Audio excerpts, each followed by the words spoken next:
This is James Holder for IFL TV. I'm in Stonebridge ABC today, or ABA Club rather, for an open media workout with James DeGALE. Just bumped into Ambrose Mendy. How are we doing, Ambrose? Yeah, I'm fine, thanks. Yourself? I'm alright, thank you, sir. Good, that's a bit dizzy, that t-shirt, isn't it? You don't like this one? Oh, I like it, but it's more suited to me than you. Wow, that's a big statement now, Ambrose. I don't think you could pull this one off, sir. What's happening anyway? Talk to me a little bit about James DeGALE. How's he looking? Yeah, he's looking really well. Obviously, we're looking for progress. It's a fight that James insisted on having. Ordinarily, I think you perhaps would think, having been guaranteed and having earned a final eliminator for the WBC versus Bika, James might have chosen to just go straight into that fight. Instead, he wanted to maintain the activity and increase the momentum. And so we go March the 1st. Givor Kachikian, I think his name is. Good pronunciation there, Ambrose. And he's 20-0, and when a man's got to know, he definitely does not know what defeat means. So it's on James to go out there and put a hell of a performance, make a statement from the opening bell. And I think when James develops a momentum, no one can live with him. I don't think anybody throws the number of punches in a round that he throws. I don't think anybody's got the ring generalmanship that he's got. And James is now on this crusade to become the first ever Olympic gold medalist in the history of professional boxing to win a world title. It's a huge incentive, and thankfully that incentive is there because in another room, another scenario is of course the Froch and Groves. I was just going to come on to that. James, obviously his path seems a little bit sewn up with defending his WBC silver title. Yeah. And then obviously looking for the eliminator with Badou Jack, and then possibly onto the SAKIO Bika fight. Yeah. While this is going on, Froch Groves, do you think that could leave enough time potentially for a super match in the future? Oh yeah, you look at the early part of next year, there will be a super match. Make no mistake about it, whether it's against the winner or the loser. Matters not a hayperf. But a super fight, definitely. But the real super fight for James is going to be against SAKIO Bika. Fortunately, we know who stands in the way, and that is Kachikian in the first instance. Then, regardless of who wins the purse bid, and we sincerely hope and expect that Mick Hennessy will win it and deliver it to London, and perhaps put that fight on in the way that Tyson Fury fought at the Copper Box last weekend. Perhaps we may see another collaboration which gets James boxing at the Copper Box. But whatever, we want, of course, James to come successfully through the Kachikian fight, and then we sit and wait and see what envelopes are opened with regards to the Badou Jack fight. Badou Jack, of course, is saying at the moment that over his dead body is he coming to England. Be interesting to see what the WBC have got to say about that, because if he doesn't come here, then obviously we will be insisting that James goes for a direct shot, having already had somebody back out previously. So everything is in check. James looks fantastic. Jim is totally pleased with him, and Leroy, Diane, myself, his support team are doing everything that we can possibly do to ensure that James is 100% ship-shape, sharp, focused and ready to deliver, and he will, make no mistake about it. If the money team are confident of Badou Jack, surely they'll bid for the purse bid, won't they? They'll try to win the bid. I don't believe in all that money team bullshit and everything else. You put your money where your mouth is, and you, with the greatest respect to Badou Jack, who is Gambian and Swedish. I am also Gambian and British, by the way. So we speak a common language. He is an African and he's Swedish. I don't see that anyone's put incredible money on it. Interestingly, he fights the night before James does, on the 28th of February, and on one of these Mayweather showcases. So he has a hurdle to overcome as well. The imponderables are set there. Let's see what it is. For me, James DeGALE is the best super middleweight in the world.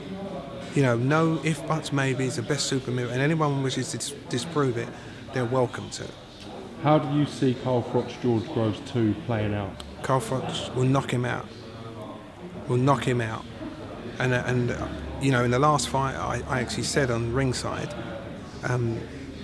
George's confidence tells me that he is going to go into the middle of that ring and have a war. And the only reason that Carl Froch beat him last time is because he had that experience which you cannot buy. You know, visiting the canvas, getting up off of the canvas, having been shook, shaken and everything else. And this time, that 50-1 shot that caught him, even if it lands again, Froch has the experience to weather through it. And he knows in visitations, memory banks, he's done it before, he can do it again. The important thing here is I think that George Groves is going to make the same mistakes as he made before. It all makes for a really, really good fight. It's very, very sad that the referee was criticised in the way that he was, because I thought the sense of British justice, we accept the decisions. You know, I think it was disgraceful. We don't usually have that in boxing where we moan and moan and moan and moan. And George did what he did for self-preservation. So for me, who's going to win? Carl Froch wins. And I do say the same thing, he will knock him out. And if it was early, it wouldn't surprise me. I don't see a George Groves win, and there isn't anything George Groves is going to do now that's going to surprise me, whereas last time, everything he did surprised people. Going into the first fight, I thought George was the underdog, certainly in the public's eyes. This time, I think it's pretty even this time, you know. From judging from the Twitter response, there seems to be a mixed view, shall we say. Well, when Ladbrokes and co, betting organisations, get onto Twitter, let's see what happens there. But at the moment, it's 9-4 on that Carl Froch will win. And these betting sites, they know what they're talking about. So it's going to be interesting, and all the hype and everything else.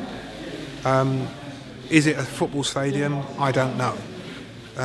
If the football stadium was Leyton Orient, I'd say yes. If the football stadium's Arsenal, and I'm a die-hard Arsenal fan, your first point of sale is into your membership base. I think going back at the same arena where they were before, the same intensity, would be incredible, and they're doing fantastic numbers. So I hope it isn't diluted by huge open spaces in a football auditorium. That wouldn't do justice to it. It's a great fight, and you know, Eddie talks it up, and he'll make sure that it is a great fight, so we can all look forward to it. Boxing fans can look forward to it. How much would James DeGALE want to put right that defeat to George Groves? James's preoccupation is becoming WBC World Super Middleweight Champion. Does he think about that, though, Ambrose? Is that something he would talk about? I don't think about my ex-wife. A long time ago. And I'm sure if James thought about it, I speak to James a couple of times a day, every day. I'm sure I would have heard something. That's not what the focus is. He's turned himself away from that, and he knows to even think about that fight, he has to become WBC World Super Middleweight Champion. End of 2014, do you think we can see him in that WBC World title against SAKIO BIKA? September, James DeGALE will be WBC Super Middleweight Champion of the world, and the first man in history to win an Olympic gold medal, a British Olympic gold medal, and then become world professional boxing champion. That is forgetting the European title he vacated as well. Well, he won a British title after 9 fights, you know, European after 11 fights, the silver.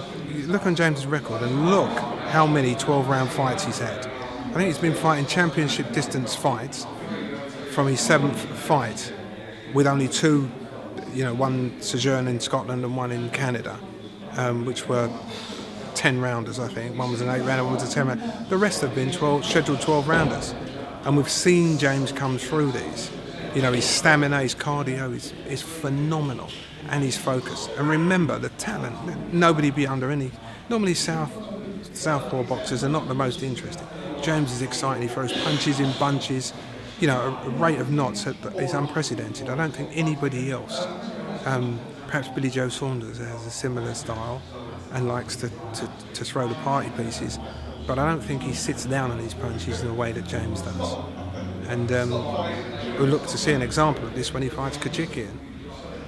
How important is it that James sets out and puts out a good show? Very, very important. Very, very important. Because the world will be watching, you know. the world will be watching. You spoke about, Carl Froch, you spoke about George Groves. Both of them will consider James as a future opponent. And in the business of Froch and the business of Groves, they have to look out there and have to take a corporate view on it. And they'll be looking for weaknesses, and they'll also be looking for strengths, because strengths are what's going to make that fight, probably a year down the road. Ambrose Mendy, sir, thank you for giving IFL TV a bit of time today. Pleasure. And what happened to Coogan? Too good? Coogan. I saw him sparring just now. Oh, what did you think? What did he look like? Well, listen, it's all right as long as the other guy don't hit you back. It was a bit like that. Remember when you was a kid at school and you go, none in the face, or fainties, for those old enough to remember. Pleasure's mine. Thank you, Ambrose. God bless. Cheers. I look forward to seeing James in action, and look forward to an interesting year for him in the camp, so I look forward to seeing you guys deal with it. Great stuff. See you in the change room after. Thank you very much, Ambrose. God bless. Cheers.